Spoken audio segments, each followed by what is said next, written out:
Sir Mangwan, saan ba matatagpuan ng mga buhaya? Tagal mo ng reporter, di mo pa alam yan, sa akin mo pa tinanong. Sir, saan po tirahan nila? Sa opisina, may aircon, may wifi, may libreng kape, pero walang konsensya. Sir, ano pong kinakain ng mga buhaya? Budget, pondo, at pangarap ng mga Pilipino. Sir, paano po malalaman kung buhaya ang kaharap mo? Kung nakabarong pero mas makapal pa sa balat ng buhaya, yun na yun. Sir, saan nagpupunta ang buhaya pagkatapos ng termino? Sa beach, dala ang kinain nilang kaba ng bayan, naka-sport car pa. Sir Mangwan, anong natural habitat ng buhaya? Session hall, at minsan, birthday party ng kapwa buhaya.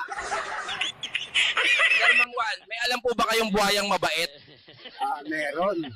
Yung natalo sa eleksyon. Sir Mangwan, ilang taon po nabubuhay ang buhaya? Depende hanggang sa maubos ang pondo. Sir Mangwan, natutulog bang buhaya? Hindi. Dahil sa daming sabong na hit nila. 24/7, bilat ang mata. Sir Mangwan, anong itsura ng buhaya kapag gutom? Naka-smile habang inaamoy ang kaba ng bayan. Sir Mangwan, may takot po ba ang buhaya? Meron, takot mawala ng pork barrel. Sir Mangwan, anong gamot sa buhaya? Wala, pero pwedeng hulihin at i-display sa museum ng katiwalian. Sir Mangwan, paano po dumadami ang buhaya?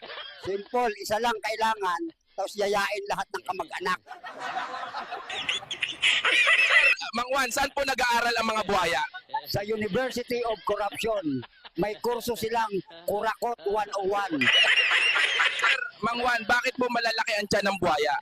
Kasi busog sa budget, pero gutom sa prinsipyo. Sir Mangwan, lumalangoy din po ba ang buhaya? Oo, sa kaba ng bayan. Sir, anong trip ng buhaya pag day off? Magbilang ng pera habang nakaputs pa.